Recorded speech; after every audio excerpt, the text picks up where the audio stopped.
Você existe? Sério, você existe de verdade? Como você pode ter tanta certeza disso? Olá, eu sou o Fausto Ramos e eu estou aqui para desafiar as fronteiras do seu ego.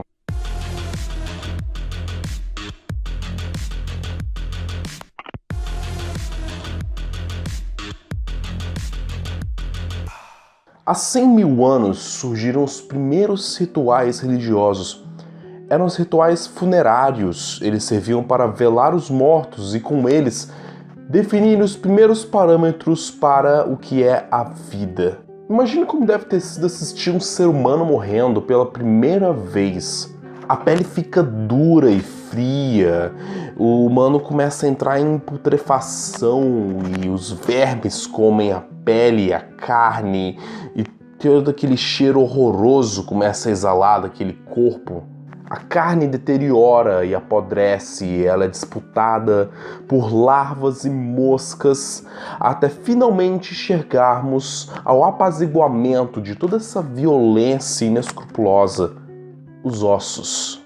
O esqueleto humano é um símbolo de morte, mas é também um símbolo do apaziguamento daquilo que é causado pela morte humana. Significa que toda aquela violência, toda aquela maldição que foi jogada sobre aquele indivíduo, toda aquela praga chega ao fim quando você finalmente chega aos ossos brancos, limpos, purificados. Sacerdotes e xamãs usavam colares com contas de ossos, e não é à toa, pois os ossos representavam essa transcendência, essa passagem para uma outra forma de existência. Mas para entender que outra forma de existência nós poderíamos estar falando, nós primeiro temos que pensar que forma de existência é a nossa, enquanto seres vivos, enquanto seres humanos. A morte é o primeiro limiar para se definir a vida.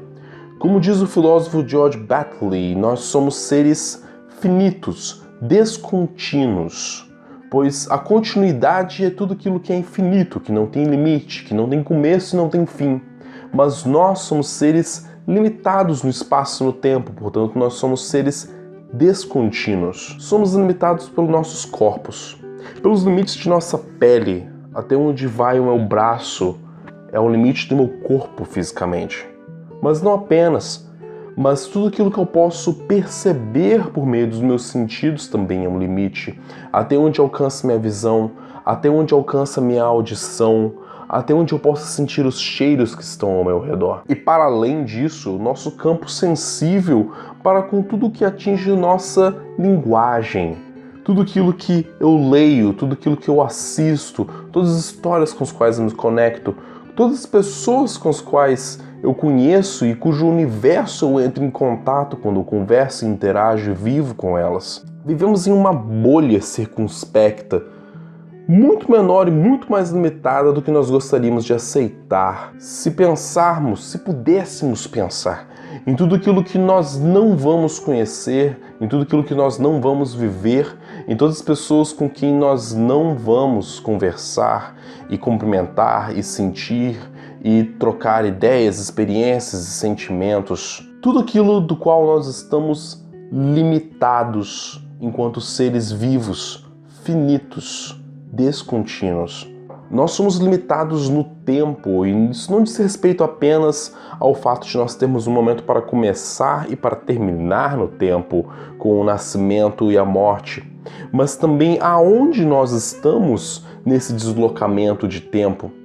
Eu não posso experienciar, ver as pirâmides egípcias sendo construídas e muito menos testemunhar a Revolução Francesa. Tão quanto eu também não posso chegar a ver a humanidade visitando galáxias e planetas muito distantes, pois eu nasci tarde demais para explorar os oceanos e cedo demais para explorar o espaço sideral. Espaço e tempo são a base para definir a nossa finitude na existência. Isso se dá porque são dois conceitos que não dependem da linguagem para serem percebidos. Como dizia Immanuel Kant, o filósofo, as únicas intuições sensíveis que nós temos são a respeito do espaço e do tempo, pois são duas variáveis que não dependem de códigos formais, linguísticos e culturais para serem sentidos e percebidos, e também são o átomo da nossa linguagem, pois tudo que nós vivenciamos e registramos no nosso aparelho anímico por meio das memórias, por meio da linguagem, por meio das palavras, depende de ser posicionado no espaço e no tempo. Tais diretrizes ditaram a nossa formação de consciência enquanto indivíduos, enquanto eu e você como seres separados e descontínuos um do outro. Eu só existo porque um dia eu vou morrer. Um dia eu deixarei de existir, mas toda a história continuará seguindo sem mim. Assim como um dia você pode deixar de existir e eu continuarei vivendo e consciente, independente da sua finitude. Vida e morte se complementam nesse ciclo de destruição e criação.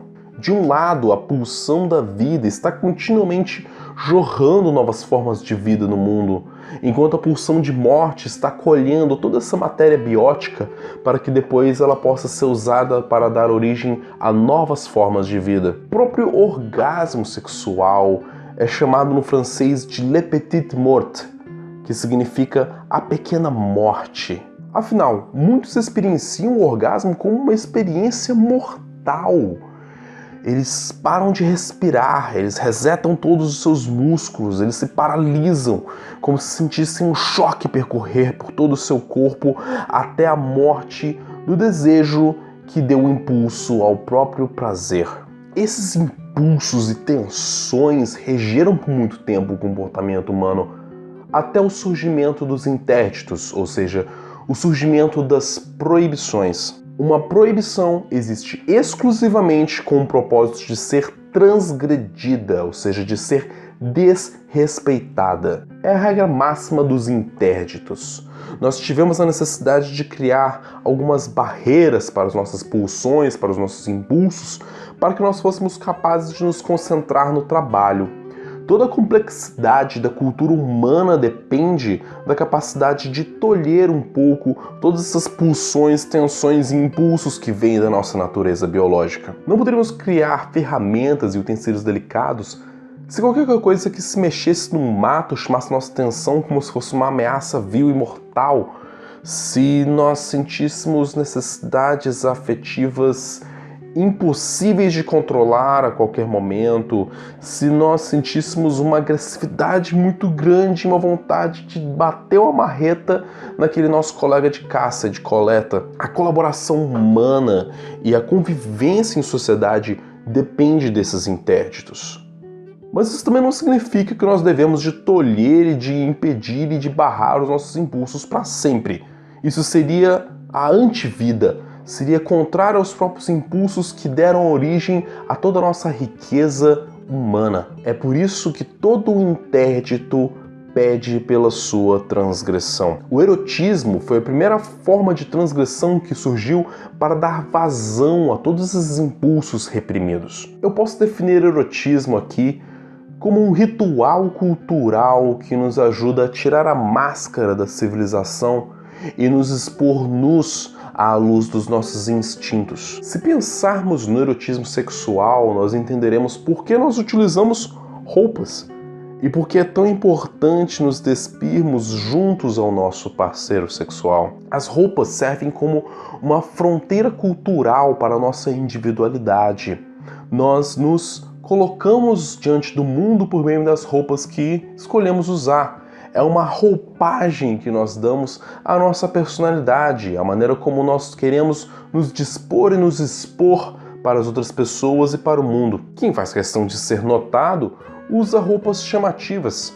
Quem quer passar despercebido usa tons de cor mais discretos. De todo modo, quando despimos nossas roupas diante daquele com quem nós vamos fazer amor, nós estamos despindo parte de nós mesmos. Nós estamos desvelando parte da nossa humanidade, da nossa individualidade.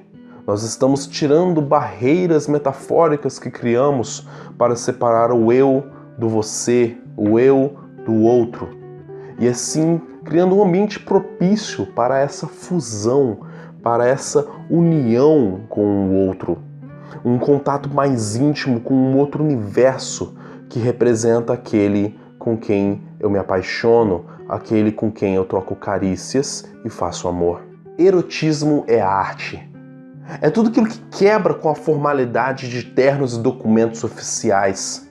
Erotismo é um grito de liberdade. E é por todos esses motivos que Thanateros, Thanos, o deus da morte, e Eros, o deus da vida, fundidos num só conceito magístico, representa a fusão entre esses dois impulsos que regem a nossa vida e ditam os impulsos da nossa cultura e da nossa vivência humana. Thanateros resume todo o sentido da nossa existência, o sentido da arte, o sentido da transcendência e da necessidade de se encontrar com uma continuidade. Esse é o primeiro vídeo de uma série que eu decidi fazer abordando mais especificamente tópicos da magia do caos, finalmente no Caosofia. E eu gostaria de fazer um agradecimento especial aos meus apoiadores no Apoia-se. Caso você não conheça ainda a nossa campanha, vá na nossa página no Apoia-se, o link vai estar na descrição. Veja as recompensas e torne-se um caósofo, um apoiador do Caosofia. Para mais reflexões filosóficas sobre a origem da nossa humanidade, mantenha-se antenado com Caosofia e até por acaso.